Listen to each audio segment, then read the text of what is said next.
একটা অ্যাপার্টমেন্ট কিনলে তাকে এনবিআর প্রশ্ন করবে না, টাকার উৎস করতে প্রশ্ন করবে না। যখন দ্বিতীয়টা সে পারচেস করতে যাবে তখন তার বিভিন্ন প্রশ্ন আসতে পারে। সরকার আছে, সরকার পাল্টায়, রাজুক সে অবস্থান থেকে সরে আসে না। ডেভেলপার কোম্পানির কাছ থেকে অ্যাপার্টমেন্ট প্লট যেটাই কিনেন আপনি রিহাবকে নক দিবেন, এই কোম্পানির কাছ থেকে আমি পারচেস করতে চাচ্ছি, এটাকে রিহাবের মেম্বার কিনা। এই কোম্পানির নামে রিহাবে কয়টা অভিযোগ আছে। রিহাব একটা অর্গানাইজেশন, ওদের কাছ থেকে কিনলে আমরা পরবর্তীতে কোনো রকম সমস্যা হলে আমরা ধরতে পারি। বাংলাদেশে real estate developer company land সহ প্রায় আছে ৮,০০০-এর বেশি।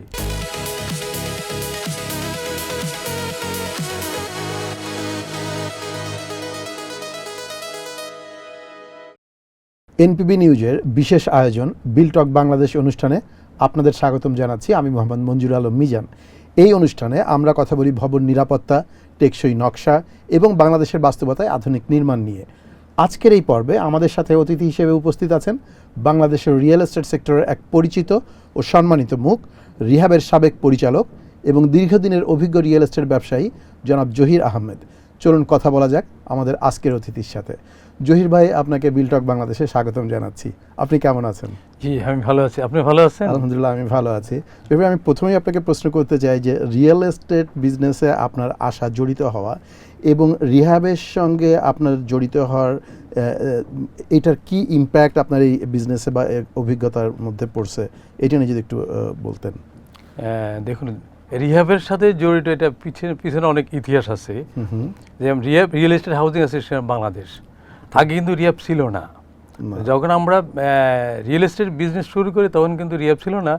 1999 সালে আমাদের জহির ইসলাম সাহেবের ওই যে ইস্টার্ন হাউজিংয়ের ওখানে একটা রুম দিয়েছে।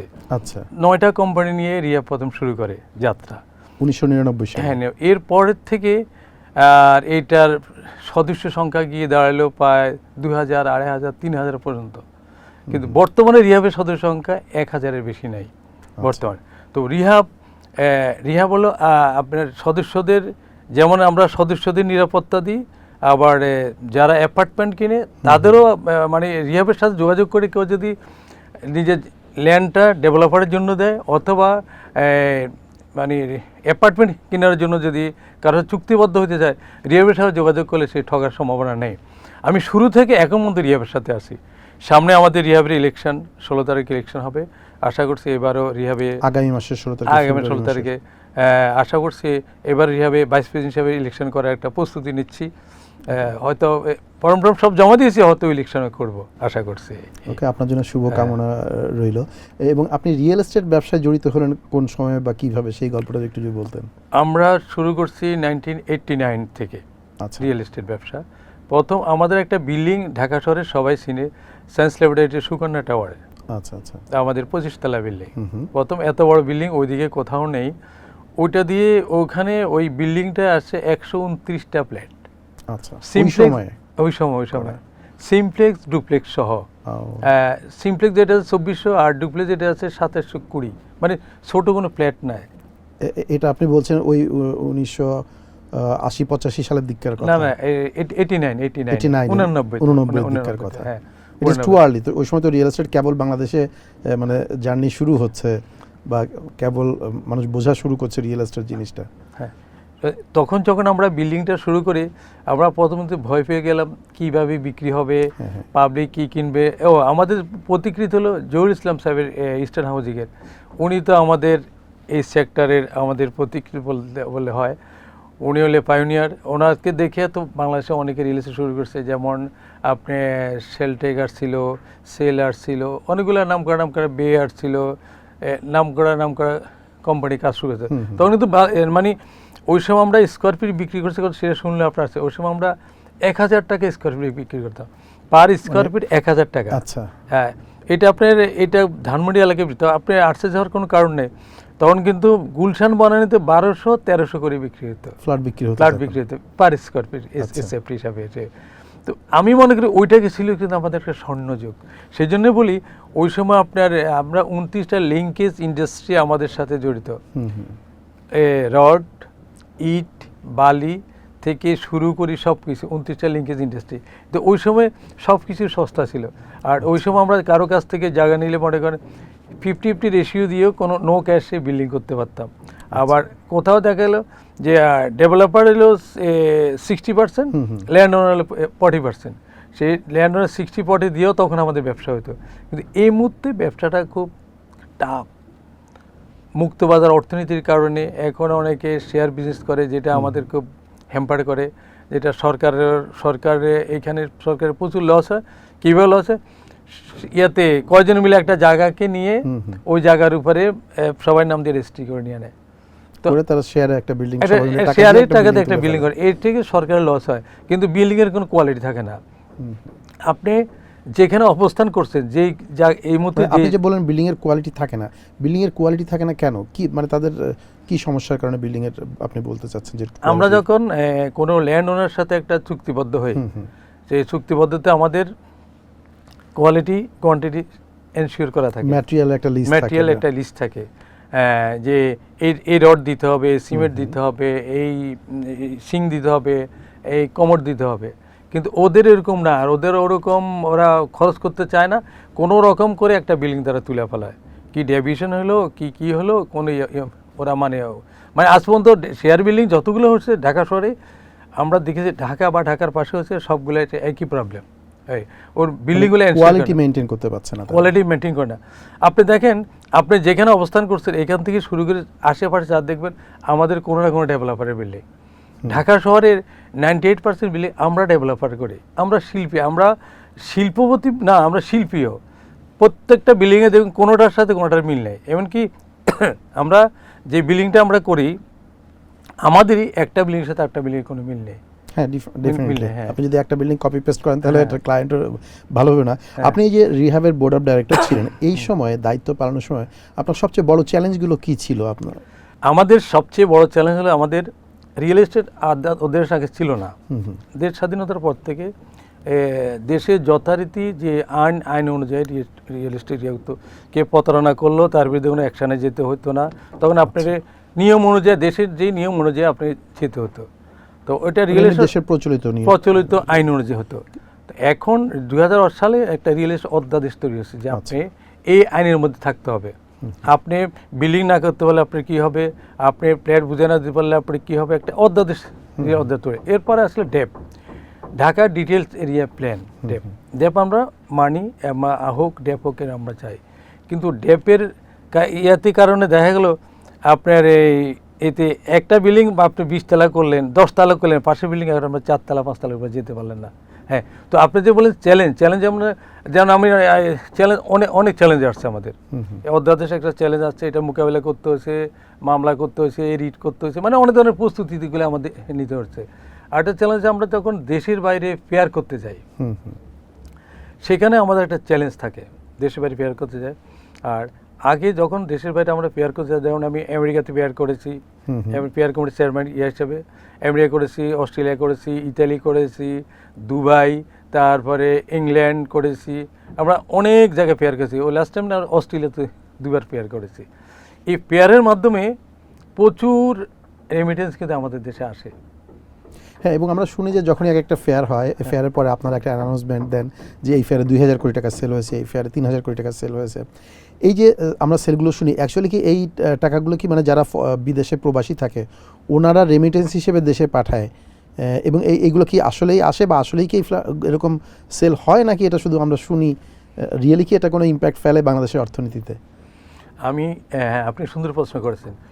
আমরা যখন আমেরিকাতে পেয়ার করতে গেলাম প্রথম, প্রচুর মানুষ আসলে আমাদের কাছে, ভাই কোন এলাকায় ফ্ল্যাট আছে, কি আছে। ওরা বলে যে আমরা তো এখানে চলে আসছি, দেশে একটা ঠিকানা থাকার দরকার। ঠিকানাটা ঢাকা অথবা চট্টগ্রাম, ওই কেন্দ্রিক চেঞ্জে। তো প্রচুর ফ্ল্যাট বিক্রি হতো, যে 1000-2000 কোটি টাকাতে ফ্ল্যাট বিক্রি হতো, শত কোটি টাকার ফ্ল্যাট বিক্রি হতো। তখন তারা এটা কিন্তু টাকা নিতে আমরা বৈধভাবে আসে, টাকাটা তারা আমাদের কোম্পানির মাধ্যমে টাকাটা বৈধভাবে আসে, পরে রেমিটেন্স হিসেবে আসে। এই টাকা ব্ল্যাক মানিতে আসার কোনো সম্ভাবনা থাকে না। সুতরাং প্রচুর মানুষ ঢাকা শহরে প্লট কেনার জন্য যেখানে যেতাম, যেখানে অস্ট্রেলিয়াতে গেলাম, অস্ট্রেলিয়াতে আমাদের একটা স্টলে দেখলাম পিছিয়ে বাঙালি ভাই বোনরা আসি লাইন ধরে আছে। আচ্ছা, লাইন ধরে রাত 8টায় আমাদের ফেয়ার বন্ধ হয়ে যাবে, এর পরে লোকজন আছে আপনি আরও কতক্ষণ এতে রাখেন। মানে একই ছাদের নিচে তারা বাংলাদেশে যারা ডেভেলপ ইয়েতে ব্যবহার আছে, বাইরে পেয়ারগুলোতে ওই ধরনের কোম্পানিগুলো যায় যাদের প্রোডাক্ট আছে, মানে যাদের প্লট আছে তারাই যায়। সুতরাং তাদের কাছ থেকে কিনা, আর যেহেতু রিহাবের মাধ্যমে কিনলে ঠকার কোনো সম্ভাবনা থাকে না, যার জন্য ওদের রিহাব একটা অর্গানাইজেশন, ওদের কাছ থেকে কিনলে আমরা পরবর্তীতে কোনো রকম সমস্যা হলে আমরা ধরতে পারি। এরকম আমরা অনেক শুনি যে এই রিহাবের ফেয়ারে তারা ফ্ল্যাট বুকিং দিয়েছে বা প্লট বুকিং দিয়েছে, যখন দেশে এসছে 2 বছর পরে সুন্দর সুন্দর অ্যাডভার্টাইজ তাদেরকে দেখানো হয়েছে, এই হচ্ছে প্ল্যান, এখানে ঈদগাহ, এখানে মাঠ, এখানে স্কুল কলেজ ইত্যাদি, প্লট বুকিং দিয়েছে খুব সস্তা। আসার পরে তারা দেখতে পাচ্ছে যে অ্যাকচুয়ালি ওই কোম্পানি নাই, অথবা কোম্পানির প্রজেক্ট আছে অন্য একটা জায়গা তারা ভাড়া নিয়ে, সেখানে তাদের সাইনবোর্ড দিয়ে হয়তো 5-10 বিঘা জায়গা তাদের কেনা আছে, তারা শত শত প্লট সেল করছে, এবং প্রবাসীরা এই টাকা ইনভেস্ট করার পরে এই প্লট ঠিকমতো পাচ্ছে না। এই ব্যাপারে আপনি কি বলবেন? এটা আপনি যেটা বলছেন এটা অনেক ক্ষেত্রে সত্য। অ্যাপার্টমেন্টের জায়গায় কিন্তু হচ্ছে না, অ্যাপার্টমেন্ট সে পাচ্ছে। যারা প্লট বিক্রি করে আমাদের এখানে কিছু কিছু প্লটের বিক্রি করে, যাদের অনেকের জায়গা নাই, সাইনবোর্ড নাম সর্বস্ব কোম্পানি, তারা ইয়েতে প্লট বিক্রি করলে ওগুলোতে একটু সমস্যা হয়। কিন্তু ওই যদি মানে ওই কোম্পানিতে তো রিহাবের মেম্বার, যিনি প্রতারিত হয়েছেন উনি যদি রিহাবের মাধ্যমে আবেদন করে যে আমি ওই কোম্পানির কাছ থেকে এত সালে এখানে অ্যাপার্টমেন্ট বা প্লট বুক দিই, প্লটটা পাইনি, কোম্পানিটা আপনাদের রিহাবের মেম্বার, তখন রিহাবের একটা সেল আছে কাস্টমারদের জন্য। আচ্ছা। এবং যত বড় কোম্পানি হোক না, যত ফেমাস কোম্পানি হোক না, তাকে আসতে হয় ও সেলে। তার নামে যদি কোনো কমপ্লেন হয় সত্যি কোম্পানি যাচাই বাছাই করে তাকে আসতে হবে।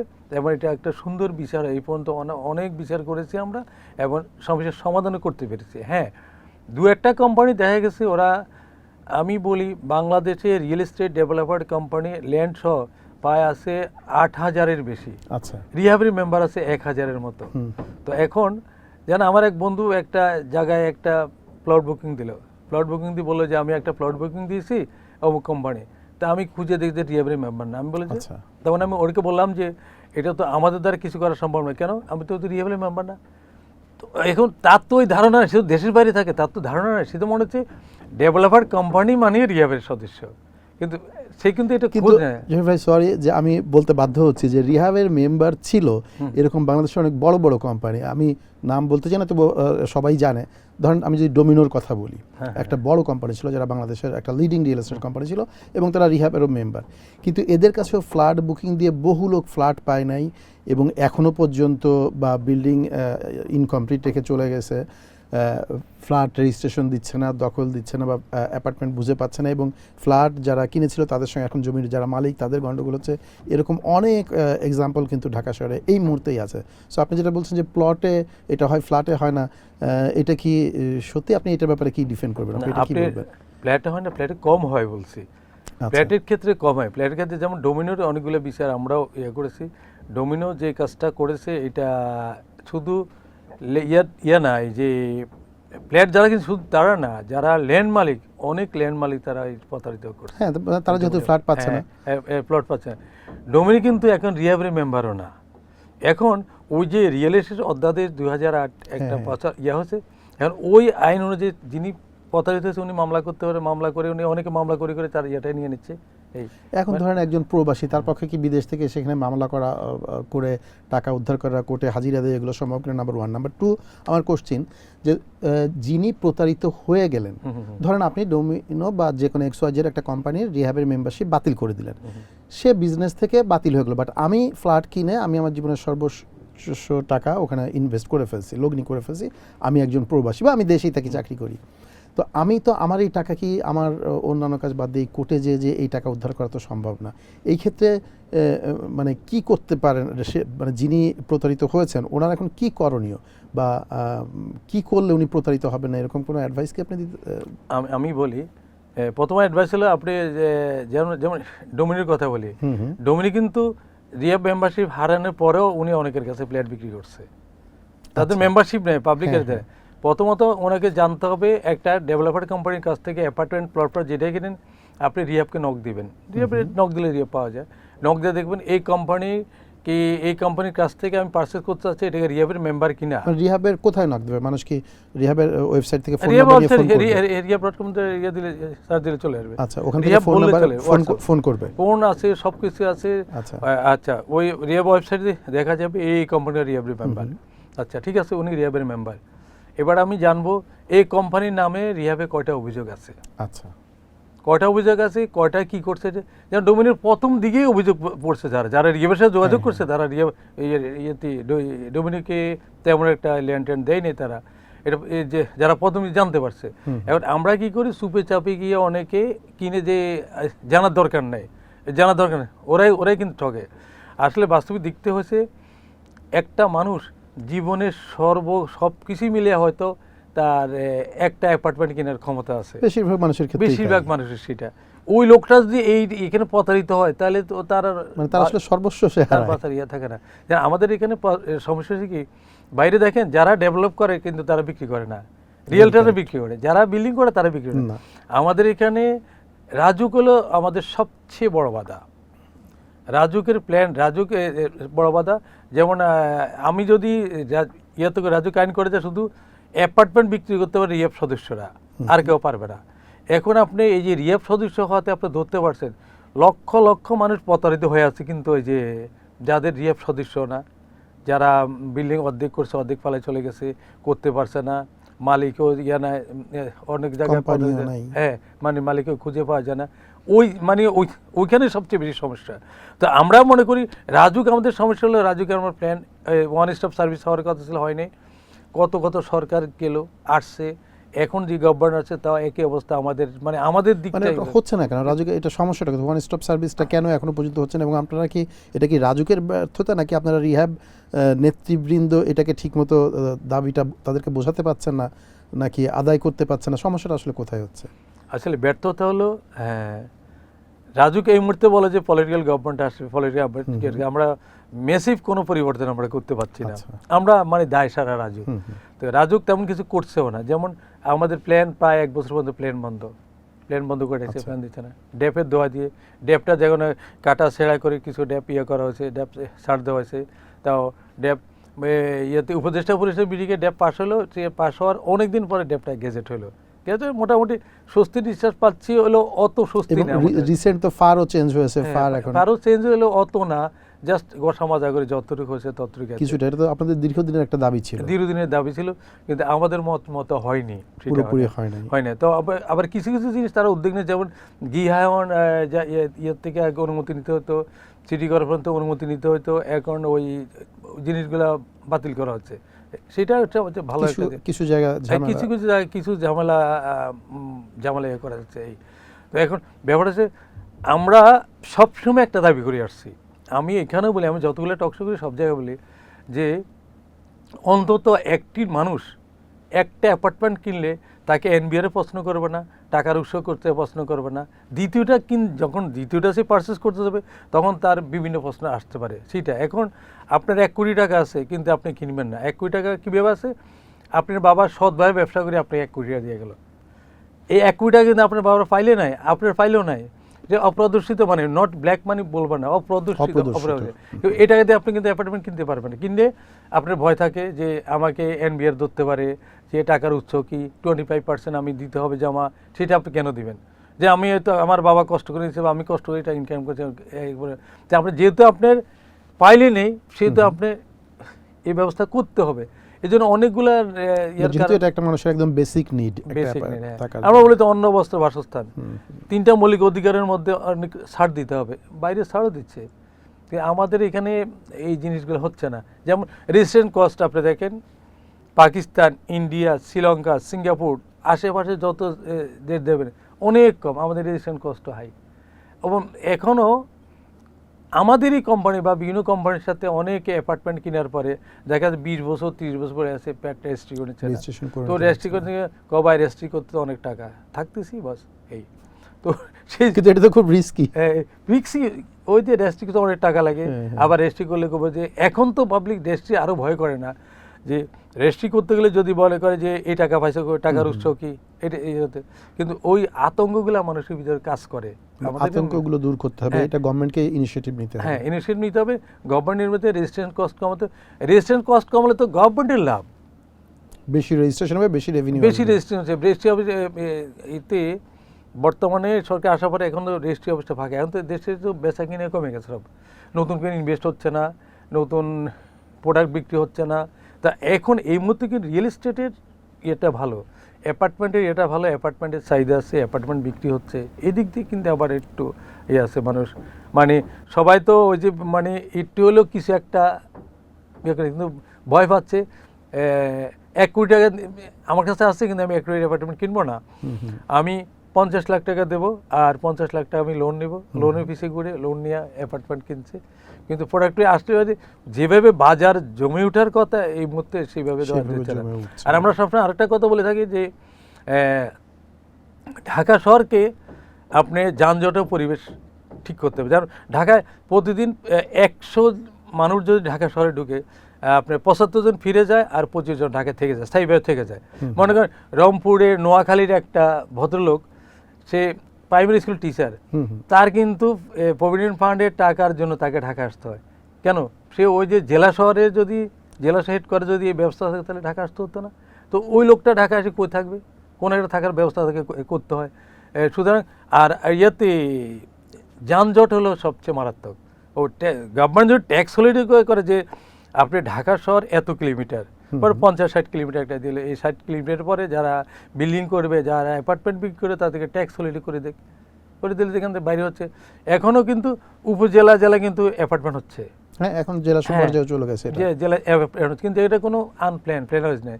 যিনি ইউনিয়ন পরিষদের চেয়ারম্যান ইউনিয়নে দিচ্ছে, কিন্তু ওনার ওই যোগ্যতা তো নাই, উনি কত ইয়ে করবে কোথাও যাক, সেটা অনেক বড়।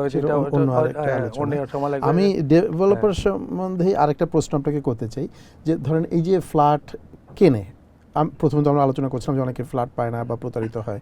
ধরেন প্রতারিত হলো না, কিন্তু ইন টাইমে সে হ্যান্ডওভার পাচ্ছে না, এটা তো অহরহ হচ্ছে।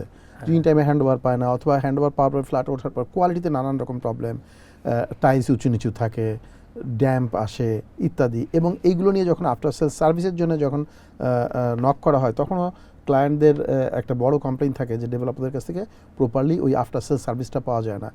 এই ব্যাপারে কি ডেভেলপারদের দায়বদ্ধতা কতটুকু আছে? এই সব জায়গায় তাদের উন্নতি করার দরকার আছে বলে আপনি মনে করেন কিনা? এটা এই প্রবলেমগুলো কিন্তু আগে হতো, কিন্তু ইদানিং এই প্রবলেমগুলো কম হয়। কেন ব্যান্ডিং কোম্পানি যেগুলো আছে, যারা কিছু কিছু ব্যান্ডিং কোম্পানি আছে, একটু খোঁজ খবর কিনলে ওদের কিন্তু যেমন আমরা যা বলি তার চেয়ে বেশি দিই। অনেকগুলো কোম্পানি আছে যা বলে তার চেয়ে বেশি দেয়। এখন পাবলিক চুজ করে দেখেন, এক জায়গায় দেখা গেল একটা অ্যাপার্টমেন্ট এক জায়গায় বিক্রি হচ্ছে, আপনি 10,000 টাকা করে পার স্কয়ার বিক্রি করতেছেন, পাশে বিক্রি করতেছে উনি 8,000 টাকা করে। তো এখন ইয়েতে করবে কি, উনি তো কোয়ালিটি মেনটেন করে 10,000 টাকা বিক্রি করতেছে, আর পাবলিক হচ্ছে 8,000 টাকা বিক্রি হচ্ছে, আমি 2,000 টাকা কম পাচ্ছি, আমি ওখানে নিব। যেহেতু তুমি কম পাচ্ছ, তোমাকে একটু সহ্য করতে হবে, কিছু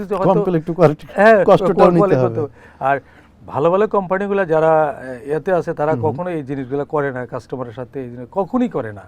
আর অন টাইম যেটা হয়, অন টাইম আমাদের দেশ সিচুয়েশনে জেনে আমি ল্যান্ডটা নিলাম, আমি 3 বছর চুক্তি করলাম বিল্ডিং করে দেবে। এখন কিন্তু 2 বছরে 20 তলা বিল্ডিং করা সম্ভব। এখন আমাদের যে ম্যাটেরিয়াল সম্ভব, হ্যাঁ, এখন আমি 3 বছরের চুক্তি করলাম, করার পরে আমার তো ক্ষণ গণনা শুরু হয়ে গেল, এগ্রিমেন্ট করে ওনাকে টাকা দিয়ে দিলাম। তো আমি রাজুকে প্ল্যান পাইতে পাইতে আমার গত এক বছর পর্যন্ত কোনো প্ল্যান পাস হয়নি। তো আমার এখানে হলো এক প্ল্যান। আরেকটা হলো জায়গা জমির একটা ঝামেলা থাকে, যদি ল্যান্ডের ঝামেলা থাকে, ওটার উপর মামলা থাকলে এরা যে 9 বছর 10 বছর হলে আমাদের জায়গা নিলে বিল্ডিং করতে পারে না। আসলে অনেক ক্ষেত্রে আমরা অনেকগুলো বিচার করতে হয়, দেখি যে ডেভেলপারের দোষ না, হয় রাজুকের কারণে হয় নাই, অথবা মামলার কারণে হয় নাই, অথবা ভাই বোনের মধ্যে মানে সম্পত্তির ভাগাভাগি নিয়ে হয় না, ওই জিনিসগুলো সামনে হয়। এরপরও আছে কিছু কিছু ডেভেলপ কোম্পানি আছে যেমন দেউলিয়া হয়ে গেছে, নাই কাজ করতে পারে না, হ্যাঁ ওরকমও হয়। আমাদের দেশ তো গার্মেন্টস ব্যবসা করতেও দেউলিয়া হয়, আপনি লেদার ব্যবসা করতে দেউলিয়া হয়, এখানেও একই অবস্থা। আর ওটা হলো ব্যাংক লোন নিয়ে কিন্তু অ্যাপার্টমেন্ট ব্যবসা করা যায় না। এটা আপনি দেখেন, ব্যাংক লোন নিয়ে কখনোই অ্যাপার্টমেন্ট ব্যবসা করা যায় না, কারণ এটা যে পরিমাণ সময় অপেক্ষা করতে হয়, হ্যাঁ অ্যাপার্টমেন্টে লাভ আছে, কিন্তু যেই পরিমাণ সময় আপনার কিল করে, এতে লোনের পরিমাণ এমন হাই হবে যে অ্যাপার্টমেন্ট কী করতে হবে। হ্যাঁ, তবে কাস্টমারদের জন্য লোন আছে, কাস্টমারদের জন্য হোম লোন আছে, সব ব্যাঙ্কগুলো দিচ্ছে, লিজিং কোম্পানিগুলো দিচ্ছে হোম লোন, এইটা একটা ভালো সিস্টেম আছে। কদিন আগে প্রথম আলোতে একটা নিউজ করলো, এটি করলো যে বাংলাদেশ ব্যাংক থেকে দিছে সার্কুলার দিছে 4 কোটি টাকা পর্যন্ত তারা হোম লোন দিবে। আচ্ছা, হ্যাঁ, recent এটা বাড়িয়েছে, আগে বোধহয় 2 কোটি ছিল, এটা একটা এখন 4 কোটি করছে। আমাদের জন্য একটা সুখবর মনে করে যারা অ্যাপার্টমেন্টকে বাট 4 কোটি তো এগুলো অ্যাকচুয়ালি 4 কোটি যদি উনি লোন নেন তার মানে 5-6 কোটি টাকার ফ্ল্যাট কিনবে, হ্যাঁ, অর্থাৎ হ্যাঁ, এগুলো হাই ভ্যালু প্রোডাক্ট যারা কিনবে হ্যাঁ, হ্যাঁ। তাদের জন্য। তো ওই কাস্টমারদের বোধহয় লোন আদৌ প্রয়োজন হয় কিনা আমি জানি না। না আপনি কি 4 কোটি টাকা পর্যন্ত এটা না, আপনাকে 1 থেকে 4 কোটি টাকা পর্যন্ত দেওয়া হবে, হাইয়েস্ট 4 কোটি মানে হাইয়েস্ট চার্জ, আমি হ্যাঁ, সেটাই এর বলছি যে মধ্যে, যিনি হ্যাঁ। 4 কোটি টাকা লোন নিয়ে ফ্ল্যাট কিনবেন তিনি হয়তো 6 কোটি টাকার ফ্ল্যাট কিনবেন, নিজে 2 কোটি পে করবেন, 4 কোটি টাকা লোন নেবেন। হ্যাঁ। তো এগুলো 5-6 কোটি টাকা এই ধরনের প্রোডাক্ট যারা কেনে, হাই ভ্যালু প্রোডাক্ট যারা কেনে, তো ওনাদের আসলে লোনটা কতটুকু, যারা মধ্যবিত্ত ধরেন 1 কোটি টাকার একটা ফ্ল্যাট যারা কেনে, তাদের যেই রকম লোনের জন্য তারা যতটা মানে তাদের ইয়ে থাকে যে তার জীবনের সামান্য 30-40 লাখ টাকা জমায় 50-60 লাখ টাকা লোন নিতে চায়, কিন্তু যারা 5-6 কোটি টাকা দিয়ে ফ্ল্যাট কেনে তাদের আর্থিক অবস্থা বোধহয় এদের মতো এতটা না। এনিওয়ে, আমি আপনার কাছে অন্য একটা জিনিস জানতে চাই, সেটা হচ্ছে যারা ফ্ল্যাট কিনতে চায়, আমরা অনেক কিছু আলোচনা করলাম যে প্রতারিত হয় বা সার্ভিস পায় না, বা আপনি যেটা বলছিলেন যে 10,000 টাকার পাশে 8,000 টাকা, সো তার সার্ভিস তো কিছুটা একই রকম হবে না। তো একজন ফ্ল্যাট ক্রেতা, ধরেন একজন মধ্যবিত্ত সাধারণ মানুষ ফ্ল্যাট কিনতে যাওয়ার সময় একদম বেসিক 3-4টা জিনিস যেটা তার একদম দেখে নেওয়া উচিত, এরকম কি বা কোনো প্রথমত পরামর্শ জানতে আপনি হবে দেবেন? যে যেই ইয়েতে যে ল্যান্ডটার থেকে আমি অ্যাপার্টমেন্টটা কিনতে যাচ্ছি, ওর একটা চুক্তি হয়, পাওয়ার অফ অ্যাটর্নি দেওয়া হয়। পাওয়ার অফ অ্যাটর্নিটা আমি দেখবো, Okay. রাজুকের একটা সিটি দেয়, রাজুকের সিটিটা দেখবো আমি। এইগুলো সবগুলো দেখার পরে আমি ল্যান্ড ওনারের সাথে কথা বলে, আপনার জায়গাটা যে নিচ্ছে এরা সব ঠিক আছে কিনা, ল্যান্ড ওনার তো জানাবে। এরপরে আমি জানবো এই কোম্পানিটা রিয়াব সদস্য কিনা। রিয়াব সদস্য, রিয়াবে আমি ওই প্রথম দিকে যেটা বললাম যে রিয়াবে ফোন করে জানবে যে এদের বিরুদ্ধে কোনো কমপ্লেন আছে কিনা, যে এরা ঠিকভাবে অ্যাপার্টমেন্ট দিচ্ছে পাচ্ছে, বা ওদের প্রিভিয়াস রিপোর্টগুলো কেমন, এইটা এই 3-4টা খুঁজলে ওই ঠকানোর সম্ভাবনা থাকে না। আবার ইদানিং কিছু কোম্পানি আছে যেমন এই আমাদের রিয়াব মেম্বার না, ডেভেলপার কোম্পানি, ঢাকা শহরে আপনি প্রায় 3,500 মতো ডেভেলপার কোম্পানি আছে যারা রিয়াব সদস্যই না এভিলিং করে, কিন্তু ওরা অ্যাপার্টমেন্টের সাইজ হলে আপনার 1200, সেই 1700-1800 করে বিক্রি করতেছে। এটা খুব দুঃখজনক। এটা একজন ক্লায়েন্টের বোঝার কি উপায়, বা আপনাদের থেকে রিহাব থেকে এটার কোনো স্টেপ নেওয়ার সুযোগ আছে কিনা, যে যেমন অন্যান্য দেশে অনেক জায়গায় হয়তো আপনি যেটা বলছেন অন্য দেশে রিয়েলটররা প্রোডাক্ট সেল করে, আবার সেই সব দেশে হয়তো নেট এরিয়া হিসেবেই সেল হয়, কমন এরিয়াটা ধরেই না। তো সে বাংলাদেশে কি এইটা কি ইমপ্লিমেন্ট করার কোনো স্কোপ আছে কিনা, বা রিহাব থেকে আপনারা এটার জন্য কোনো উদ্যোগ নিতে পারেন? না, রিহাব থেকে উদ্যোগ না, আপনি সচেতন হবেন। আপনি সচেতন, আপনি যত নেট এরিয়া যত 10%, 12% পর্যন্ত আপনি সচেতন হয়ে আপনি আমাদের অ্যাপার্টমেন্ট থেকে অনেকে ইয়ে নিয়ে আসে, আর্গে নিয়ে আসে, পিঠা ফালায়া মাপবা, তারপরে ঠিক করে নিয়ে যায়। আপনি মিষ্টি কথায় নিয়ে না হয়, আপনি মাপবেন, আপনি ডিজাইন কত, রাজুকের প্ল্যান দেখলে আপনি বুঝেন, রাজুকের প্ল্যানে এটা ডিটেলসে জমা আছে, সুতরাং ওখানে ঠকার কোনো ইয়ে নেই। এরা আপনি যদি কিছুই না দেখেন যে আমার পছন্দ হয়েছে, দিয়ে ওর ইয়েতে টাকা দিলাম নিয়ে চলে গেল, টাকা দিয়ে না ইয়েতে বললো, মালিকরা বললো যে আমার এখানে 2,000 স্কোয়ার ফিট, আমার 2,000 স্কোয়ার ফিট আছে প্যাকেজ ডিলের, তো আপনি সেটা না, আপনার রাজুকে তুমি কত স্কোয়ার প্ল্যান পাস করছো, ওটা দেখলে তো আপনি বেড়ে যেতে পারেন। এটা সহজ জিনিস, এখান থেকে বের হওয়া করে। এখন এটা তো আপনি বললেন যে যারা ক্লায়েন্ট তাদের সচেতনতার কথা, বাট হোয়াট অ্যাবাউট ডেভেলপার, তাদের কি এটা, একজন ডেভেলপার ব্যবসায়ী হতে গেলে তাকে কি শুধু ব্যবসায়ী হলেই চলবে, নাকি তারও কিছু সমাজ সচেতনতা বা তারও কিছু সোশ্যাল, যেহেতু এটা সেই যেই প্রোডাক্টটা, এই প্রোডাক্টটা হচ্ছে একজন মানুষের বেসিক নিডের একটা প্রোডাক্ট, এটা কোনো ফ্যান্সি আইটেম না বা কোনো লাক্সারি আইটেম না, এটা হচ্ছে একদম বেসিক নিড, যেমন খাদ্য, বস্ত্র বা এরকম। সো এই ব্যবসায় যারা ইনভলভ হবে তাদেরও কিছু নীতি নৈতিকতা বা তাদের কিছু সোশ্যাল কমিটমেন্ট থাকা দরকার কিনা, বা এই ব্যাপারে আপনার অপিনিয়ন কি? দেখেন, আমি অন্য বস্ত্র বাসস্থানের মধ্যে মৌলিক অধিকারের মধ্যে কিন্তু আপনার ব্যবসা ইয়ে করতেছেন, আমরা এটাকে বিজনেস বলবো না, আমরা বলবো এটা সেবা, এটা অনেকটা সেবা খাত। সেক্ষেত্রে আমরা আমাদের দেশে যারা সৎভাবে ব্যবসা করে তারাই টিকে থাকে, আর অসৎভাবে কেউ, আমি আপনার জায়গাটা যখন নিয়ে একটা বিল্ডিং করতে যাব, তখন আমি কিন্তু কোটি কোটি টাকা ইনভেস্ট করবো, কিন্তু আমি কিন্তু তখন রিস্ক নিব না, খারাপ কোনো মালামাল দিব না, খারাপ কোনো যেন ইয়ে না হয়, বদনাম যেন না হয়, ওই কাজগুলো করব না। তো রিয়েল এস্টেট ব্যবসা যারা করে ম্যাক্সিমামই সৎ। আমার জানা মতো খুব এই ডোমিনো একটা উদাহরণ হতে পারে, ডোমিনোর মতো দেখেন, আর 2-4টা কোম্পানি ছাড় না, ম্যাক্সিমামই যেমন আমাদের আগে বলছি, আমাদের প্রতিকৃত হলো জহুরুল ইসলাম সাহেব, কত সৎভাবে ব্যবসা করেছে, তারপর আরও বিভিন্ন কোম্পানির নাম নাই বললাম আমরা, এখনও ভালোভাবে ব্যবসা করে। আপনি এমন এমন কোম্পানি আছে, আপনি ল্যান্ড দিবেন, ল্যান্ড দেওয়ার পরে আপনি আর কবে চাবি বুঝিয়ে দেবে আপনাকে, আপনি একবারও গেলেন না, তারপরে তো 1 ইঞ্চি এদিক সেদিক হবে না, আপনাকে যা দেওয়ার কথা তাই দিবে।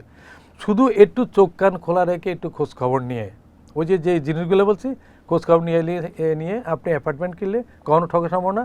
আর অবশ্যই লোকটা সৎ হবে। এই মানে এই মুহূর্তেও যারা আছে বিভিন্ন ডেভেলপার, আমাদের সেলিব্রিটি ডেভেলপার আছে অনেক, মানে সেলিব্রিটি বলতে বলে ভালো ভালো কোম্পানি, ব্র্যান্ডেড কোম্পানিগুলো। এখন দেখা গেল যে অনেক পুরাতন একটা কোম্পানি একটা বিল্ডিং, 2টা বিল্ডিং করতেছে, সেটা নাকি নতুন একটা কোম্পানি আসছে, তারাও ভেন্ডিং প্রোডাকশন দিচ্ছে, তার প্রোডাক্টটা অনেক ভালো, যে এক একটা অ্যাপার্টমেন্ট এত সুন্দর, যা বলছে ইচ্ছে ভালো দিচ্ছে। নতুনটা বেরিয়েছে, নতুন অনেকগুলো কোম্পানি বেরিয়েছে এবং তারাও বেশ ভালো করছে, খুব ভালো করছে, তারা কমিটমেন্টের চেয়েও বেশি করে। আমরাও চাই যে কমিটমেন্টের চেয়ে বেশি করলে আরও মানে কাস্টমার, আমার কাছে একটা কাস্টমার, এখন কোম্পানির নাম নাই বললাম, একটা কোম্পানি আছে বাংলাদেশে আমাদের পান্থপথে আছে, ওনার যে ক্লায়েন্টরা আছে ওই কোম্পানিগুলা, ওই ক্লায়েন্টরাই আবার নতুন ক্লায়েন্ট খুঁজে দেয়। মানে ক্লায়েন্ট এমন 30 বছর আগে বিল্ডিং করে গেছে, এখন আফটার সার্ভিস দিচ্ছে, মানে ওই ক্লায়েন্টে তার ওনার বিল্ডিং করে কোথায় বিল্ডিং হবে ক্লায়েন্টে দিচ্ছে। তো সুতরাং আমরা আশা করি যেহেতু একটু খেয়াল রেখে অ্যাপার্টমেন্ট কিনলে ঠকার প্রতারণা জানে। আর যদি কেউ প্রতারণায় পড়ে, রিহাব অফিস আছে, রিহাব অফিসে যাবে, অভিযোগ আছে, অভিযোগ খোলা আছে, একজন অবসরপ্রাপ্ত বিচারপতি আছে, একটা প্যানেল বোর্ড আছে, কমিটি আছে, এটা সবসময় ওটা খোলা, সবার জন্য আবেদন করতে পারে যে কোনো রকম। রিয়েল এস্টেট ব্যবসায় ঠিক এই মুহূর্তে, মানে আমরা যখন টক শোটা করছি, ঠিক এই মুহূর্তে বাংলাদেশে যারা করছে তাদের জন্য রিয়েল এস্টেট বিজনেসটা রান করানো বা গ্রো করাতে গেলে বা নির্মাণে তারা সবচেয়ে বড় সমস্যাটা কি হচ্ছে? কি ফিনান্সিয়াল সমস্যা, নাকি অব্যবস্থাপনা বা কোঅর্ডিনেশনের সমস্যা, নাকি ডিজাইনের কোনো সমস্যা? মানে কোন প্রবলেমটা তারা এখন মোস্টলি ফেস করছে, যেটা তাদের বিজনেসের পথ এখন বাধা হয়ে দাঁড়াচ্ছে? ডিজাইনে কোনো সমস্যা নেই, বাংলাদেশে আর্কিটেক্টরা, বাংলাদেশের ডিজাইনাররা ওয়ার্ল্ড ডিজাইন করে, ইন্টারন্যাশনাল এখন পার্টিসিপেটও করে বাইরে। আপনি জানেন ওই কোন আমলে শিকাগো টাহার বাংলাদেশের লোক করে গেছে, বাংলাদেশের ইঞ্জিনিয়ার করে এটা করে গেছে। তো আমি বলি ইয়াতে দুবাইতে অনেকগুলো বিল্ডিং করেছে, সারা ওয়ার্ল্ডে আছে। ডিজাইনার কোনো সমস্যা? আমাদের দেশে ব্যবসা করতে গেলে, রিয়েল এস্টেট ব্যবসা করতে গেলে, আমরা ঢাকা শহরে যে আমাদের সবচেয়ে বড় বাধা হলো রাজুক, মানে অব্যবস্থাপনা। অব্যবস্থাপনা কত প্রকার, কি একটা বিল্ডিং যখন করতে যাবেন আপনি, তখন আপনি বুঝতে পারবেন। ঢাকা শহরটা এখন বসবাসের প্রায় অনুপযোগী হয়ে গেছে, এটা একটা কংক্রিটের জঙ্গলের মতো হয়ে গেছে, এবং অনেকেই মনে করেন যে এটার জন্য ডেভেলপাররা দায়ী। এই ব্যাপারে আপনি কি বলবেন? হ্যাঁ, ভালো প্রশ্ন করছেন। বিশ্বের অনেকগুলো মেগাসিটির মধ্যে ঢাকা একটা মেগাসিটি, 1 কোটি লোক হলে একটা মেগাসিটি বলে। তো আমাদের ঢাকা শহরের ধারণ ক্ষমতা কিন্তু 1 কোটি লোকের ধারণ ক্ষমতা না। যতটুকু নিয়ে আমাদের এই মেগাসিটিটা, সেখানে লোক সংখ্যা হলে 3,80,00,000-এর মতো ঢাকা শহরের একটা মেগাসিটি। তো এইখানে আপনার বইতে 100 লোক আসলে 25 জন লোক থাকা যায়। এরা থাকে করে রাস্তাঘাটে থাকে, প্রস্রাব পায়খানা বিছটা সব রাস্তার উপরে করে, বস্তি থাকে, ওখানে বস্তিওয়ালা ভাড়া, ওখানে দোকান দেয়। যখন আপনি ওই তার বস্তির দোকানটা ভাঙতে যাবেন, বলে যে আমার 2টা বাচ্চা স্কুলে পড়ে, মানবিক কারণে আপনি ভাঙতে পারেন না। এই জন্য প্রথম কথা হলো জনঘনত্বটা আপনাকে কমাতে হবে। ঢাকা শহরের যে রাস্তা আছে এনাফ, এই রাস্তা দিয়ে আপনি চলা যায়, কিন্তু ওই জনঘনত্বটার মানে কোনো রকম কোনো ঢাকা শহরে এখন ওই যে যার যে কাজ ঢাকা আসতে হবে, ঢাকা আসলে একদম ফকিরও ভিক্ষা করলে ঢাকা শহরে বিয়েতে ঢাকা আসাটা নিয়ন্ত্রণ করতে হবে। খালি ঢাকা আসা নিয়ন্ত্রণ না করলে, এটা বলতে চাচ্ছেন ডিসেন্ট্রালাইজ না করলে, ওই যে ট্যাক্স হলিডে দিয়ে ডিসেন্ট্রালাইজ না করলে ঢাকার অবস্থা সামনের দিনগুলোতে আরও খারাপ হবে। আর বর্তমানে এখন আপনারা দেখছেন যে বিভিন্ন জায়গায় যে ব্যাটারি চালিত রিক্সা, অটো রিক্সাগুলো, এগুলো তো ঢাকায় ছিল না, ঢাকার বাইরে ছিল। ঢাকা ওখানে তারা ঢুকার চেষ্টাও করতো না, তারা আন্দোলন করলো, আন্দোলনে তারা জিতে গেল। এখন তারা অলিতে গলিতে সব ঢাকায়। এখন আপনি এখান থেকে ফার্মগেট যেতে, আমরা যেখানে অবস্থান করছি, এখান থেকে আপনি 10 মিনিটের দূরত্ব আপনি 2.5 ঘন্টা যেতে হবে। এখন যে দেশের গতি যত দ্রুত, সেই দেশ তত উন্নত হয়। আমাদের গতি এত সীমিত হয়ে আসছে যে আমি কখন যেতে পারবো, কখন আমার গন্তব্যে যেতে পারবো, এটা আমি অনিশ্চিত। তা আমাদের উন্নয়ন হবে কিভাবে? আমার যদি ট্রাকে করি মাল ডিউ টাইমে আমার সাইডে না পৌঁছে, ডিউ টাইমে নামতে না পারি, তাহলে আমি ডিউ টাইম বিলিং দিব কীভাবে? ডিউ টাইমে আমি হ্যান্ডওভার না করলে আমার যদি মামলা করতে পারে, আমার কোম্পানির বদনাম হবে। তো সুতরাং আমরা মনে করি যে যতক্ষণ পর্যন্ত এই জনঘনত্ব না কমাবে, এই যে গার্মেন্টস ইন্ডাস্ট্রিগুলো ঢাকার কাছে কেন, ওগুলো বাইরে নিয়ে যাবে। তাহলে যারা গার্মেন্টসে চাকরি করে তারা বাইরে, ঢাকার বাইরে কাজ করবে। তো সবাইকে ঢাকা আসতে হবে, যা কিছু করে পাউন্ডের টাকা তুলতে ঢাকা আসতে হবে, ঢাকা ছাড়া কোনো উপায় নেই। মানে ঢাকা শহরটাই বাংলাদেশ হয়ে গেছে ঢাকা আসলে। শহরটাই বাংলাদেশ হয়ে গেছে। ঢাকা আরও একটা উন্নত মানের বস্তু, যেমন এতে ভূমিকম্প, ভূমিকম্পে আমরা তো খুব ভয় পাচ্ছি ভূমিকম্প, যে ঢাকা শহরে যেমন আমরা একটা সেমিনারে শুনলাম যে ঢাকাতে যদি ভূমিকম্প হয় তাহলে অ্যাট এ টাইম প্রায় 50,000-এর মতো লোক মারা যাবে, আর যে লক্ষ লক্ষ মানুষ আটকা থাকবে এটা উদ্ধার করতে 50 বছর সময় লাগবে। মানে উদ্ধার আর মারা যাবে। আর এরা কে কাকে উদ্ধার করবে? কে কারে উদ্ধার করবে? আর ওরকম সরঞ্জাম আমাদের নেই, বা আনলে কতটুকু কী করবে? আমরা তো সব তো ইট কাঠের বস্তি বলে, যে অনেকে ইট কাঠের বস্তি, অনেকটা হয়ে যাচ্ছে। কিন্তু আমরা ডেভেলপাররা না, আমরা আইন মেনে বিল্ডিং করি। আমরা অনেক হতাশার কথা শুনলাম। আমি হ্যাঁ। সর্বশেষ আপনার কাছে জানতে চাই, যারা তরুণ উদ্যোক্তা রিয়েল এস্টেটে আসতে চাচ্ছেন, সেকেন্ড জেনারেশন, আপনারা তো নেতৃত্ব দিয়েছেন এবং ফার্স্ট জেনারেশন ছিলেন রিয়েল এস্টেটের, সেকেন্ড জেনারেশন যারা এখন রিয়েল এস্টেটে আসতে চাচ্ছে, তরুণ উদ্যোক্তা, তাদের জন্য আপনার শেষ পরামর্শ কি? আসলে তরুণরাই তো জাতির ভবিষ্যৎ, তরুণরাই পারে সব কিছু পরিবর্তন করতে, যেটা আমরা পারি না তরুণরা পারবে। আমরা এই কয় বছর পর্যন্ত আমরা রাজুকের সাথে যুদ্ধ করে যাই, সরকার আছে, সরকার পাল্টায়, রাজুক সে অবস্থান থেকে সরে আসে না। ওয়ান স্টপ সার্ভিস যেদিন পর্যন্ত না হবে এরকম যুদ্ধ করতে থাকবে। সুতরাং রাজুককে ঠিক করতে হবে।